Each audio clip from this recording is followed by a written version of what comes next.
Hi, my name is Bob Brooks. I want to talk to you about the fastest growing crime in America today. And it's not only the fastest growing crime, it's a crime where the bad guys are getting smarter and more effective at the crime, and the good guys are just struggling to keep up. And it's identity theft. And it's happening at an alarming pace. And it's happening so much that consumers are just not even paying attention to it anymore, which is even a bigger problem, which we'll talk about. But consumers are starting to ignore. It's like, oh, it's another security breach.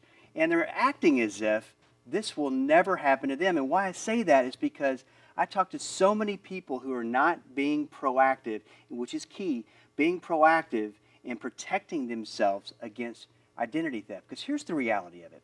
There's nothing out there that's going to completely prevent identity theft.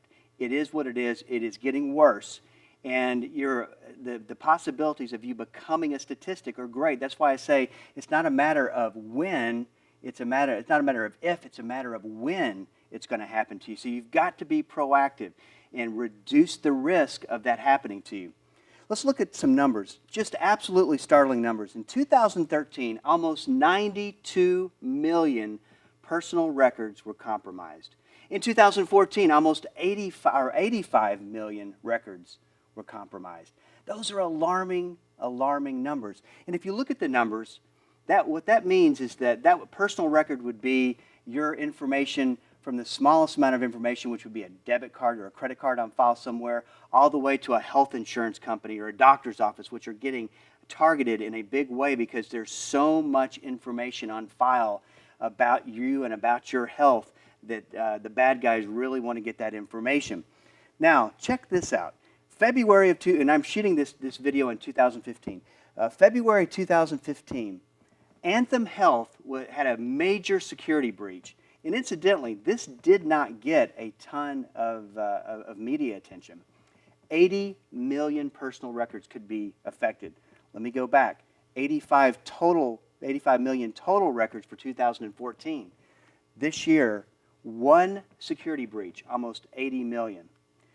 Look at this statistic. Since 2005, 5,029 reported data breach incidents. More than 675 million personal records.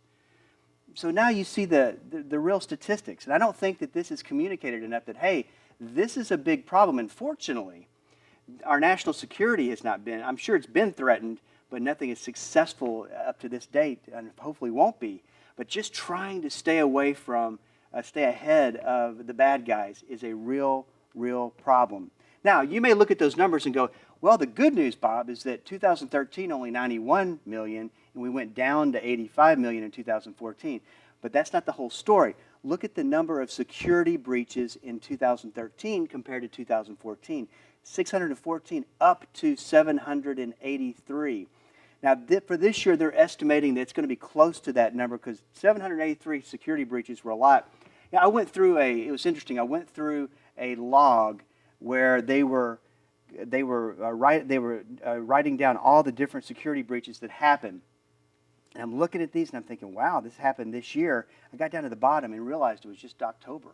I mean, it was an amazing amount of security breaches between just in the month of October. Now, 675 million since 2005. Let's put that in perspective. There's 322 million. We have a population of 322 million as of July 1st, 2014. Do you think that the odds are that you're going to become a statistic at some point? These statistics would indicate that could be the problem. In fact, if you look at the percentage of the United States population that was affected last year, it was 26%. And then this year, 28% were affected. So these are some pretty sobering numbers and should be waking people up to, hey, we need to be taking steps and be, once again, proactive. Now, fortunately, that's what this teaching video is about, that we're going to get you everything you need to know so that you can start your own identity theft protection plan. So first, we have to start off with fraud versus ID theft, because this is a very, very important distinction. Now, as you can imagine, take a problem like this, like identity theft that we have. You saw the statistics.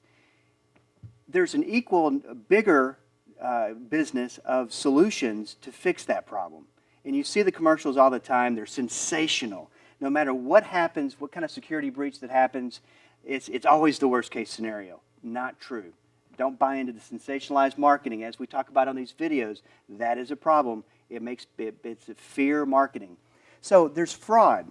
This is what I like to call identity theft, an identity theft nuisance. This is where someone gets your credit card. This is where someone gets your debit card and they use it in an unauthorized charge. Fortunately, and we'll talk about this, the laws are there to protect you and will work in your behalf. You can get that cleared up.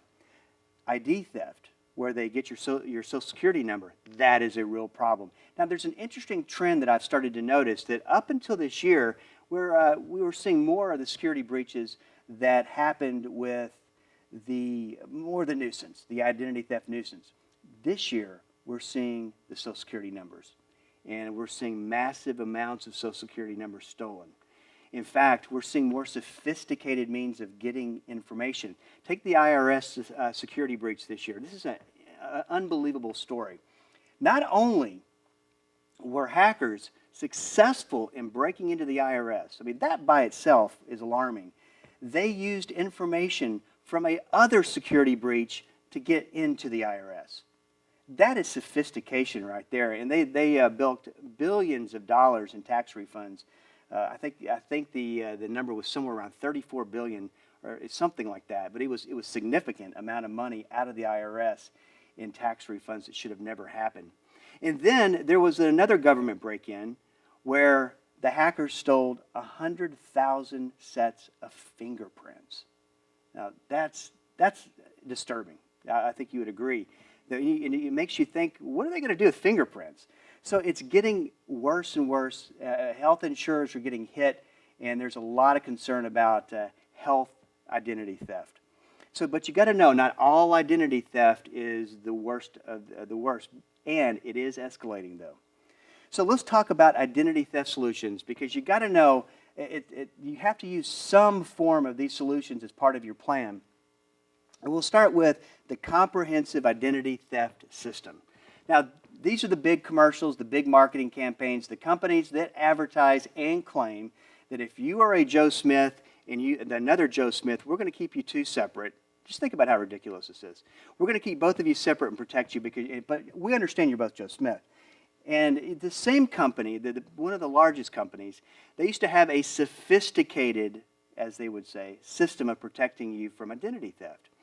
The owner of the company would parade around in New York with a big 18-wheeler truck with his Social Security number on the outside and said, "I dare you to steal my ID because I'm protected by our sophisticated system." Do you want to know what their sophisticated system was? And we'll talk about what a fraud alert is in a minute, but it was to put fraud alerts on credit files. So if you called in and you told them, "Hey, I want to sign up for your system," great, and they go put a fraud alert, which is something you can do for yourself. You're paying them to do something that you could do for yourself. In fact, what we find out is that fraud alerts don't always work. They're only effective 75% of the time. So you can guess what happened to the owner of this company. He got his identity stolen multiple times. But it gets even better. And I'm just painting a picture of an industry that you can kind of see here. This the credit reporting agencies got fed up with this company signing all these fraud alerts, because the intent of the law was not, hey, put a fraud alert on your account just because you want to. It was put a fraud alert on your account if you think or suspect you're a victim of identity theft. That was the intent of the law. And so they finally filed a suit against him. The Federal Trade Commission came after him, slapped deceptive marketing charges on him. I kid you not. It was, and they had to cease and desist their entire operation. It wasn't until maybe 3 or 4 weeks, and I may be off on that, 3 or 4 weeks later, they rolled out a brand new identity theft formula that's going to protect you from everything. So take it for what it's at. I'm going to slide they're a great marketing company, by the way. I want to slide the marketing aside and look at really the meat of what you need. You need credit report monitoring. I think everybody should have credit report monitoring. Now, there's two different kinds. I want to differentiate this because you need to understand this. But credit file monitoring or credit report monitoring is where a company monitors your 3 credit reports for you. If someone tries to get into your credit report by inquiring and signing up for an application for, we'll say, a big screen television, then you're going to get alerted right away that something has changed. And what has changed is there's a new inquiry. Now you can take that and stop it dead in its tracks and be proactive, okay? So I was talking to somebody at one point, and they said that they had credit monitoring, and they saw an alert, and they saw it, and it said DirecTV in another state, and he just disregarded it. 3 months later, he gets a bill from a debt collector wanting to know why he hasn't paid his DirecTV bill. Because someone stole his information, someone ordered DirecTV, of course they didn't pay the bill, it got cut off in a couple of months. And now DirecTV is coming after this guy and saying, hey, where's our money? And it took him an unbelievable amount of time just to unwind that. I mean, just the sheer fact he doesn't live there should be enough, but it wasn't. He had to go through the process of unwinding it. Now, that's credit file monitoring, where they monitor all 3 of your credit reports. Free credit file monitoring, that's a new one. That's a new business model. And what these companies do, they actually give it away. They give it away, and they have marketing partners that pay the cost. Now, these marketing partners, what they want your information, which, when you sign up for the free credit report monitoring, you give them full permission to give information to their marketing partners. So I don't know about you, I don't want to be on a bunch of marketing lists. I don't want to be bombarded by emails and solicitations. So to me, that's enough to not want to do it. But a bigger reason is that most of these companies just to protect one of the 3 credit reporting agencies. Not enough. You've got to have all 3, because I'll give you a perfect example. Typically, a creditor is going to inquire on one of the credit reporting agencies. So the account's opened up, it gets funded, the crime has happened, and then the other 2 get the information reported to them. So monitoring one's just not enough at all. So I would, personally, if it were me, I would stay away from free credit file monitoring, even though it does have the operative word free. Now, fraud alert. This is the second, I mentioned this a second ago. If you think or suspect that you are a victim, of identity theft, then you can put a fraud alert on your credit file. Now that's just, you call up the credit reporting agencies, you put the fraud alert on, and what happens is that if somebody tries to open up an account in your name, they see the fraud alert, they're told to call this number, which is your number, and you have to verify that it is actually you opening up the account. You have to continue to renew these, but if you're in a situation where you just find out, hey, I might be a victim of identity theft, I would put a fraud alert on quickly. Now, my caveat or disclaimer to that is that it only works, once again, 75% of the time, but it's better than having nothing on it while you're trying to get everything in place and figure out what's going on. The ultimate protection is a security freeze. Now, this is where you can put a lock on your credit reports. You freeze them, in a sense. Nobody can get into them, and the only way information comes off of your credit reports is if you unfreeze. This is the best form of protection.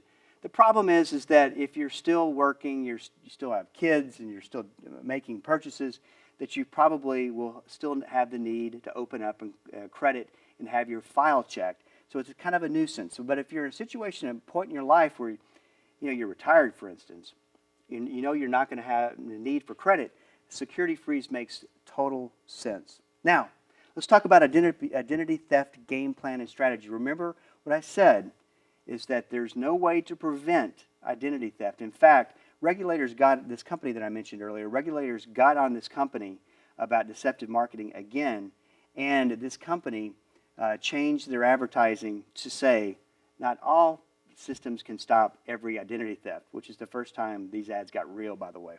So let's start with be proactive. Obviously, I've been talking about this throughout the entire teaching course. You've got to be proactive. You've got to take everything serious. You've seen the statistics. Don't forget those statistics. Monitor your credit files. Today, if I were you, I know it costs a little bit of money each month, but to me, it's an investment in your protection. And not having credit file monitoring. Here's the problem with this, is that an identity theft, and I've heard all types of stories, and I'll tell you one in just a second, but identity theft can be going on in your life, and you don't even know it. Now, granted, it's a little bit tougher to get away with it today than it was, say, years ago, but a story that I did hear years ago was about a gentleman. He went to his brother's wedding, and they all went to pick up the tuxes. He gives the lady the American Express card. She swipes it, it gets denied. He goes, well, that doesn't make any sense. Why would they deny my American Express card? I'm always current. He calls American Express. He finds out that his adult business has not paid their bill. So someone has stolen his ID, running an adult business on his ID, and then has bought all kinds of things and even took a mortgage out in his name. His life was pretty much ruined and took years to unwind all the debt and liabilities that this individual took out in his name. So it could be going on, you not even know it. That's why it's so important to check your credit files and to monitor your credit files. Security freeze, we talked about that. If you can do it, this is the highest form, in my opinion, of identity theft. And then check your credit cards for unauthorized activity. This should start to be something you do on a monthly basis. And checking and making sure that there's no unauthorized charges. Now, I get it. We use American Express for everything. So everything we don't use debit cards and we rarely use cash. So we try to use American Express for everything. And so when we get the bill, there's a ton of stuff on that bill, and it's a hassle, admittedly so, to go through and check and make sure. But the problem is that they oftentimes on these unauthorized charges don't start out big charges. They start out small charges to see if you're paying attention. And once they see you're not paying attention, then the big charges happen. I went to on a trip, a business trip, checked into a hotel, gave the individual my card, got it back. 3 months later, there was a whole thing of cell phones charged on my business card. And it was interesting because I was talking to a gentleman after we did a radio interview, and he calls himself the ethical hacker. He's a security expert, and what he does, companies hire him to see if he can break into their security systems and their databases. And he told me, he said, flat out, frankly, he goes, it's not that hard, which was kind of disturbing. But he said, it's interesting that in the day of identity theft that we live in, that we will give a waiter our card and let that card go out of our sight. And I got to thinking about that. That's so true. Not to say that waiters are skimming cards and everything, but we have heard of incidences where this has happened. So you've got to be real careful about what the credit card and what goes on that statement and making sure that it is yours. Now, this is probably the most unpopular advice that I give on the radio show is dump the debit card. Everybody loves debit cards, right? It's easy, it's convenient. It's also a very easy way for a thief or a bad guy to get into your bank account. Let me say it again. It's the easiest way for a bad guy to get into your bank account. And I'm going to leave it at this. Would you rather have a credit card where a bad guy can access your credit limit, which you can get corrected easily, or would you like to give them the keys to your bank account? I don't know about you, but I would much rather have the credit card and have the protection. And incidentally, on a debit card, there's only a limited amount of time that you have to report it to where it could actually go and be a permanent withdrawal from your account. So this is why, to me, debit cards you got to be very careful with. And here's the other thing. No positive credit activity goes with the debit card. Even though it says Visa on it or MasterCard, that's just a network. It doesn't mean that you're getting any points on your credit score from that debit card. So dump the debit card if you can. Guilty victim approach. I coined this phrase a long time ago because here I got to realizing as I was thinking about identity theft that there's no question that you are a victim of a crime. But at the same time, you're very guilty in the eyes of the people you're trying to convince that you're a victim. Now think about this for a second. If I own a store and you call me and say, hey, listen, somebody charged a flat screen television and billed it to me, and it was not mine. I didn't make that purchase. If I own that store, the first thing I'm thinking, did this guy come in and buy this flat screen television? Now he's telling me that he didn't, or was there really an identity theft that happened? That's why, according to the law, we have to do a whole teaching video on this of what steps to take if it happens. But you have to go through so many legal steps to prove. You have to file an affidavit. You have to file a police report. You have to go through so many steps. So if you're being dishonest, you're putting yourself at real risk and real liability. But remember, though, you are a guilty victim. So, which means you got to make sure that you have proof that everybody agrees you're not a guilty victim, but that you are a victim of identity theft, so it can't come back to haunt you. Stop carrying around personal information. really, because I can't tell you the number of times through the many years of a financial planning practice that I've sat down with people. We'll be filling out some sort of paperwork, and I'll say, can you tell me your Social Security number and your kid's Social Security number? And they pull out the list, right straight out of the wallet. Or the purse, they pull out the list. And there it is, all written down. And I'll look at them and go, please don't do that. You don't want to carry around that information. Do you realize how easy it is for purses and wallets and things that get stolen? And there's that valuable information. Or carrying around your Social Security card. I can't tell you how many times I've seen someone pull one out of a wallet. Don't carry it around with you, please, because that's just, remember, we're trying to decrease the risk, not increase the risk. Observe your surroundings. I'm going to go ahead and go to the next one. Be on guard, be aware, be suspect. One time I was preparing for a talk, actually on identity theft, and I thought to myself, I was looking at my notes and I said, be paranoid. And I thought, well, that didn't sound too good. So I won't say be paranoid, but be on guard, be aware, be suspect, and be aware of your surroundings. Because this is what the bad guys want. They want you to be unaware. They want you to be preoccupied. They want you to be to where you're not on guard. Because if you're on guard, then they can't get away with what they want to get away with. You know, for instance, I'll give you a good example. If you have strangers coming in and out of your house, and you know that you're going to have work done, make sure that you put up personal information. Make sure you put things up away to where nobody can get to it. Oftentimes, we just kind of still leave stuff laying around. Once again, be suspect, be aware, be on guard. And most importantly, and I call this the golden rule of identity theft protection, never give information out when you are approached.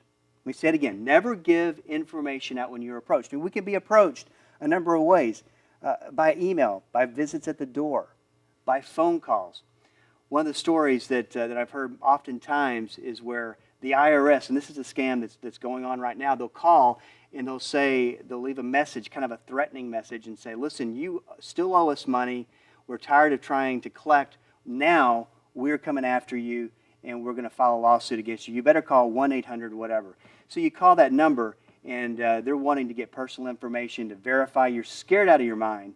And there's this one story where a lady called into my radio show, and she was telling me that somebody from the county called her and said, you know, Mrs. Smith, we had you down here for jury duty, and you didn't show up. Now, you know there's potential fines for not showing up. Now, stop and think about this for a second. What's going on here in this conversation? Mrs. Smith was just minding her own business. The phone rings. She picks it up. A stranger's on the other end telling her that she missed something, and she's jogging her memory, trying to figure out, how did I miss that? And that she may get fined. Now there's an element of fear in there. There was an element of I've been irresponsible, to now there's an element of fear. Her mind is going in so many directions. Then the bad guy says, Mrs. Smith, you know what? It might be an error on our part. Now what's Mrs. Smith do? She's relieved and hopeful. Now she's focusing on hope. She still has fear in the back of her mind now, but she's still focusing on hope. And the bad guy says, just verify your information, in the kind voice. Now that changed tone. She's maybe a little bit more trusting. She's just hoping to get this episode over with. She gives the information out, and boom, she's an potential identity theft victim just like that. It happens all of the time. So she got approached. Don't give that information out. Emails. We get bombarded by emails telling us from the bank to verify our information. eBay emails coming out that look official, to verify our information. Go through on this. Click through here. You're being approached. Don't give information. Phone calls, emails. Someone arrives at your door. I've heard stories where people will dress up like they're from the utility company and come by door to door, knocking door, asking to verify information and taking Social Security numbers down. Don't do it. And that's just if you think about it, it makes common sense. If a credit card company calls you and says, hey, this is a problem, we need you to verify information, hang up, call them back and say, did you just call? Is there a problem? Because that way you've approached them, and it'll keep you out of trouble so much of the time. Here's the reality of it. You need to develop a not if, but when mentality. I'd like, it'd be nice to think that the risk levels are not so that there's a high probability of identity theft. It would be nice to know that. But that, we've seen the statistics, that's not the case.